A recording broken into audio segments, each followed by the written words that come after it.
রিক্সা কি বৈধ? এই অটো কি বৈধ? এই রাস্তায় অটো বৈধ? এই বৈধ? এই রাস্তায় ঠিক আছে, এখানে দুজন লোক পাড়াপাড়ি করতেছে।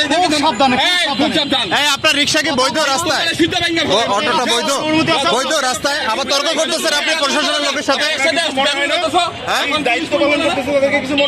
আচ্ছা কি না না এটা বৈধ?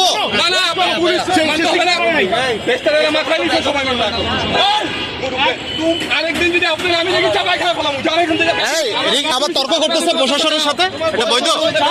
হ্যাঁ এটা বৈধ। দেশ কি করবো আপনি দেখেন মুরব্বী বালাই মুরব্বী আমি